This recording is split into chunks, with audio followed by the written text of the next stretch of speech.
What's up with it, y'all? It's JD and James back with another quick video, and today we're out here on the west side of Oahu getting a hike in at the Pink Peel Box. So this is a spot, probably a quick 40-minute hike, maybe even less than that. But you know, James brought up an interesting point earlier. I'll let him say it himself on his analogy in terms of hiking, how you can kind of relate that to life. I really like to use analogies for a lot of things because I feel like that analogies are how you can take one lesson that you learn in one aspect of your life and then you can apply that same lesson to another area of your life. So you're kind of growing as a whole instead of just trying to take on individual pursuits. And I was thinking about hiking and how sometimes when I'm hiking, I'm like only focused on getting to the top of the mountain so I could see that view, which is the end goal.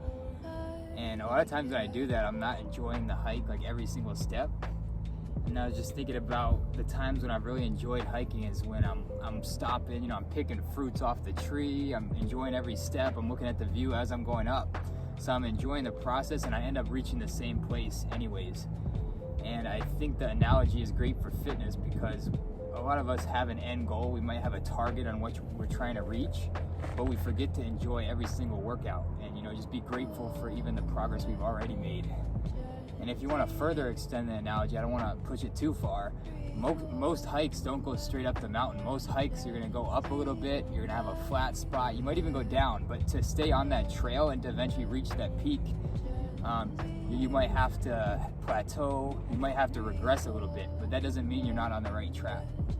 Yeah, no, I think even when beyond fitness, I think just life in general, if we have certain goals or have certain things that we want to attain, you know, these might be 5-10 year processes, and we can't really get stuck on, you know what I mean, just focusing on that end goal. It might be a degree that you're trying to get, or it might be a business that you're trying to start. And if you don't enjoy the process, it's gonna be just a straight living hell to go through the process and actually get to that end result. And I was actually talking to James earlier. This is kind of a little bit off topic, but I was just talking about kind of the difference between hustling and the difference between entrepreneurship. And what I consider hustling to be is more so something that kind of has a shelf life, something where, you know, it might be like an Airbnb hustle, or it might be a Turo hustle, something that, you know, it's not gonna last forever. It's not anything that's really attached to a skill set that you have.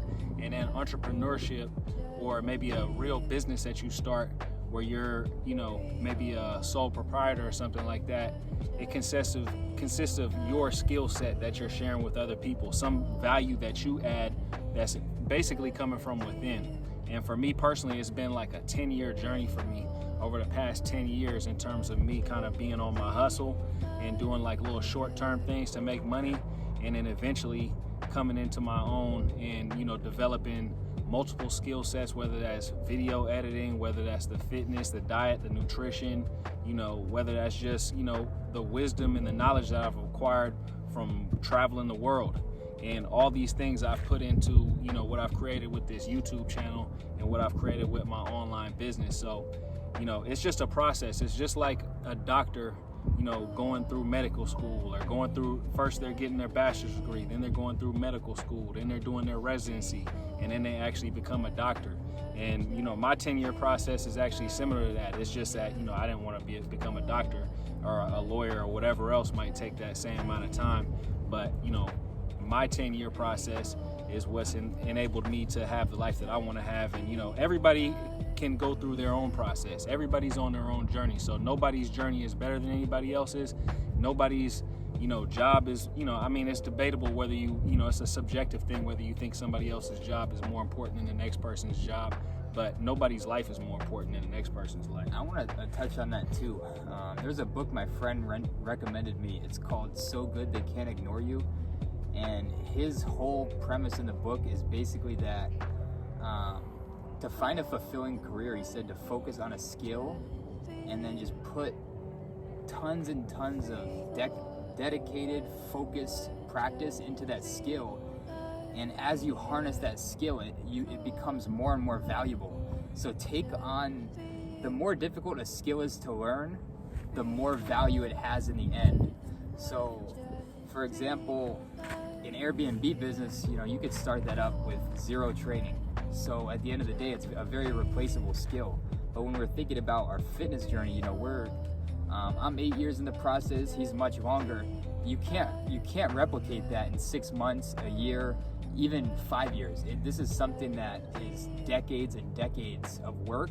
But then the fulfillment at the end, when you actually reach that, it's 10 times the fulfillment of something that's this short-term goal that anybody can reach. So that's something. And honestly, another thing about that is like if you're keeping track of those micro victories, like I always talk about, you know, you're going to be fulfilled every day because you're going to be grateful that you're making just a little bit of progress here and there, and then you'll just be grateful that you're able to do what you love to do on a day-to-day basis. That's a part of just, you know, enjoying the journey. And for me personally, my journey has taken me on many twists and turns, you know what I mean? Just like I said, this past 10 years, you know, I started off trying to do like a little clothing business, doing vintage clothing. That didn't work out. You know, I took a dip.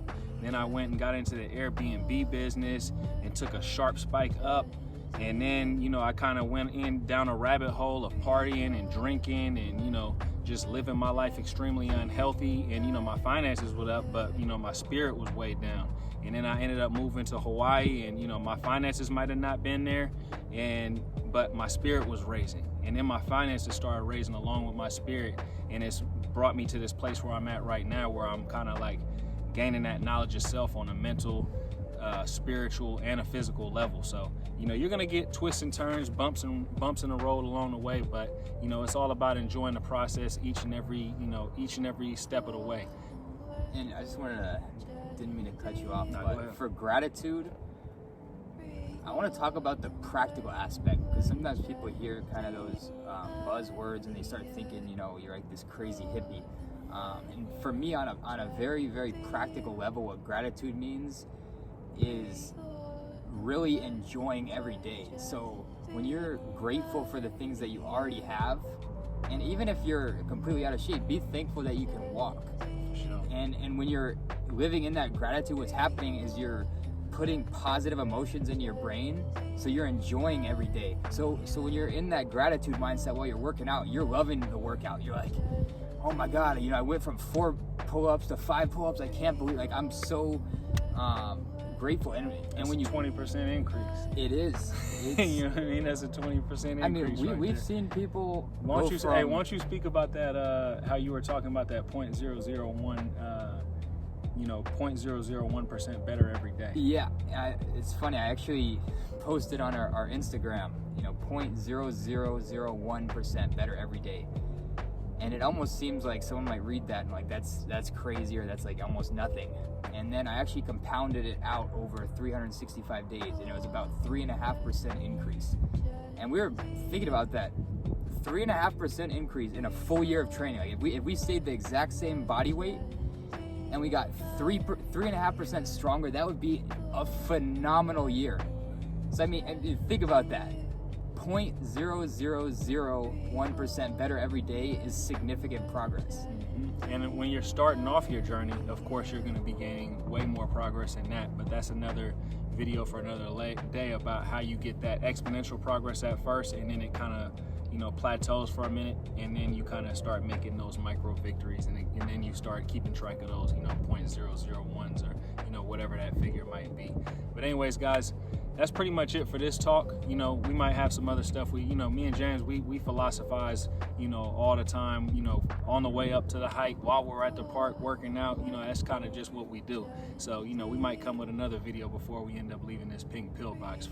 For this one, that's it. We'll holler at you guys later.